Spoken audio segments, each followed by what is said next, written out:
चौथे पाठ के संधि समझने के क्रम में हम कुछ नए विषयों को जानते हैं। पहले हम संधि के क्रम में यह जान चुके हैं कि सवर्ण दीर्घ संधि होती है, गुण संधि होती है, और आज हम वृद्धि संधि को जानेंगे। पहले जो हम जान चुके हैं उनका स्मरण करते हुए हम नए विषय की ओर आएंगे। पहले हमने यह जाना था कि अ, ई, उ, री ये वर्ण यदि आरंभ में हों और इन्हीं के सवर्ण वर्ण सजातीय वर्ण यदि अ के साथ अ या आ, ई के साथ ई या ई, उ के साथ उ या उ, र के साथ र या र, तो उन वर्णों के दीर्घ वर्ण परिवर्तित स्थान पर हो जाएंगे। उन दोनों के मिलने से वह दीर्घ रूप सिद्ध होगा और वह सवर्ण संधि, सवर्ण दीर्घ संधि कहलाएगा। यदि इन वर्णों का सवर्ण वर्ण नहीं है, जैसे कि यहाँ दूसरे क्रम में अ या आ, पहले अ हो या आ हो, यही वर्ण होंगे। यदि अ या आ निश्चित है तो उसके यदि विजातीय वर्ण ई या उ या ऋ है तो गुण संधि होगी। गुण का मतलब है या तो अ आएगा, या तो ए आएगा, या तो ओ आएगा। इन्हीं का नाम गुण है। अ एक विशेष वर्ण है। जिस तरह से कोई विशेष व्यक्ति होता है वह अकेले नहीं जाता, किसी को अपने साथ लेकर जाता है, उसी तरह यहाँ अ हमेशा ही र के साथ आएगा या ल के साथ आएगा, ऐसा हमें समझना चाहिए। और इसी अ के बाद अ या आ के बाद ई उ री वर्ण आए तो गुण होगा। यदि अ या आ के बाद ए या ओ ऐसा वर्ण आए तो वृद्धि संधि होगी। वृद्धि का अर्थ है ऐ या औ, ये वर्ण आएंगे। यहां भी आ, यह भी वृद्धि माना जाता है। यह भी जैसे पूर्व में अ अकेले नहीं रहता है, उसके साथ र या ल होता है, अर या अल गुण माना जाता है। इसीलिए उसी तरह यहाँ भी आर या आल ये गुण माने जाते हैं।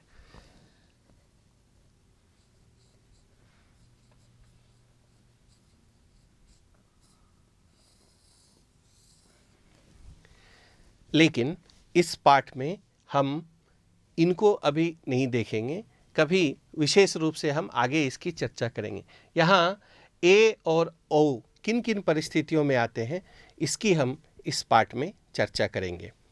यहाँ कुछ वर्ण लिखे हुए हैं। पूर्व वर्ण यदि अ है और उसके बाद यदि ए ऐसा वर्ण आता है तो ऐ इस तरह का परिवर्तन होगा। पूर्व वर्ण यदि आ है, उसके बाद ऐ ऐसा वर्ण आता है तो वहाँ भी ऐ ऐसा वृद्धि के रूप में परिवर्तन होगा। यदि पूर्व वर्ण अ, उसके बाद यदि औ ऐसा है तो यह भी वृद्धि का रूप औ इस तरह का परिवर्तन आएगा। पूर्व वर्ण यदि आ और उसके बाद का वर्ण यदि ओ ऐसा है तो भी औ इस तरह का वृद्धि वाला रूप आएगा। यहाँ हम इन उदाहरणों में हम समझेंगे। न एव, न में यहाँ अ है, एव में ए है। अ और ए इन दोनों वर्णों के मिलने से यहाँ ऐ ऐसा वृद्धि हुआ है। ऐ यह यहाँ मात्रा के रूप में दिख रहा है। नैव, न एव नैव। अगला उदाहरण हम देखते हैं, सदा। यहाँ अंत में आ यह अक्षर है और ए यह अक्षर है। इन दोनों आ और ए के मिलने से यहाँ ऐ ऐसा परिवर्तन हुआ है। यह यहाँ मात्रा के रूप में दिख रहा है, सदैव, सदा एव सदैव। तव औदार्यम, तव में यहाँ अ है, यहाँ औ है। अ और औ इन दोनों वर्णों के मिलने से औ इस तरह का परिवर्तन यहाँ दिख रहा है। तवौदार्यम, इस तरह की मात्रा यहाँ दिखाई दे रही है। गंगा ओघः, गंगा के अंत में आ इस तरह का अक्षर है। ओघः यहाँ ओ यह अक्षर है। आ और ओ के मिलने से यहाँ औ यह परिवर्तन दिख रहा है। औ इसकी मात्रा यहाँ लिखी हुई है, गंगौघः, गंगा ओघः गंगौघः। ओघः का अर्थ होता है बाढ़। आइए हम पुस्तक में दिए हुए वाक्यों में संधि युक्त शब्दों को देखेंगे और उसे समझने का प्रयास करेंगे। यहाँ उदाहरण के रूप में वाक्य है, सः तत्रैव उपविशति। तत्रैव, इसमें यदि हम विभाग करेंगे दो शब्द होंगे, तत्र एव। तत्र में अ है और एव में एकार है, तत्रैव। और इस तरह से तत्र एव आरंभ में अवर्ण है और ए वर्ण है। दूसरा उदाहरण है, संस्कृत भाषा नैव क्लिष्टा न च कठिना। नैव यहाँ बोल्ड है, यहाँ हम देखेंगे न एव, यहाँ भी अ ए वर्णों के संयोग से ऐ ऐसा वृद्धि हुआ है। राजा अष्टैश्वर्ययुतः आसीत्। अष्ट ऐश्वर्ययुतः, 8 ऐश्वर्यों से युक्त। अष्ट ऐश्वर्ययुतः, यहाँ भी वृद्धि हुई है, अष्टैश्वर्ययुतः। गंगाजलम दिव्यौषधम अस्ति। दिव्य औषधम, दिव्यौषधम, यहाँ भी अ और ओ के मिलने से वृद्धि हुई है। वैद्यः वनौषधिम चिनोति। वैद्य वन की औषधि चुनता है। वन औषधि वनौषधि, यहाँ भी अ और ओ के मिलने से औ यह वृद्धि हुआ है। इसी तरह यहाँ और भी उदाहरण दिए हुए हैं। एक एकम, एक एकम, यहाँ भी वृद्धि का उदाहरण है। च एनम चैनम, यहाँ भी अ और ए के मिलने से ऐ यह वृद्धि हुई है। राजा ऐश्वर्यम, यहाँ भी आ और ए के मिलने से वृद्धि हुई है, राजैश्वर्यम। गंगा ओघः, यहाँ भी आ और ओ के मिलने से वृद्धि हुई है, गंगोघः। तव औदार्यम, अ और ओ के मिलने से, अ और औ के मिलने से तवौदार्यम, यह यहाँ वृद्धि हुई है। आइए अब अभ्यास में इस तरह के उदाहरणों को समझने का प्रयत्न करते हैं। पहला अभ्यास है, अधोलिखित शब्दों को संधि के द्वारा जोड़िए। यहाँ अलग अलग शब्द दिए हुए हैं, हमें उनको जोड़ना है और वहाँ वृद्धि संधि होगी।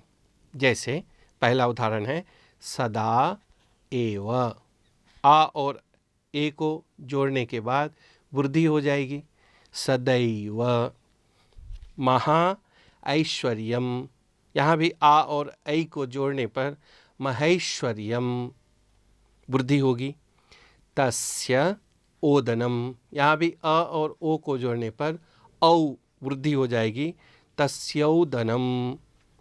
राष्ट्र ऐक्यम, राष्ट्रैक्यम, परम औचित्यम, परमौचित्यम, तत्र एकदा, तत्रैकदा, नव औषधम, नवौषधम, महा औत्सुक्यम, महोत्सुक्यम, तथा एव, तथैव। दूसरे अभ्यास में संधि युक्त पद है, हमें उसे अलग अलग करना है। जैसे यदैव, इसमें हमें शब्द को पहचानना पड़ेगा। यदैव में कौन कौन से वो दो शब्द हैं? यदा एव। चैतत, इसमें कौन कौन से दो शब्द हैं? च एतत। नैनम, इसमें कौन कौन से दो शब्द हैं? न एनम। हमें संधि के लिए शब्दों का ज्ञान भी आवश्यक होता है। सही सही शब्दों का ज्ञान है तो हम संधि विच्छेद कर सकते हैं। पश्यैतान, यहाँ भी दो शब्द हैं, पश्य एतान, इनको देखिए। एकस्यैव, एकस्य एव। रामोत्कण्ठ्यम, राम औत्कण्ठ्यम, रामौत्कण्ठ्यम। महोजस्कः, महा ओजस्कः।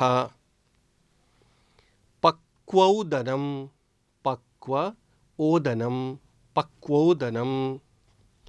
रक्त औषधम, रक्तौषधम, इसमें दो शब्द रक्त और औषधम।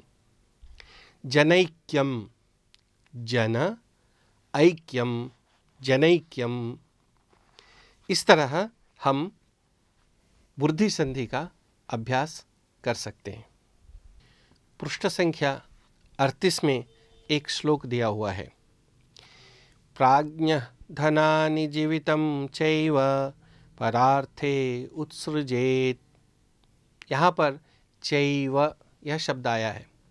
यहाँ पर कौन सी संधि हुई है? वृद्धि संधि हुई है। इसको अब अलग आप करें, चैव को अलग करें, च एव, चैव। इसी प्रकार हम अन्य अन्य श्लोकों में इस तरह का उदाहरण ढूंढेंगे और इस तरह के संधि को समझने का प्रयास करेंगे।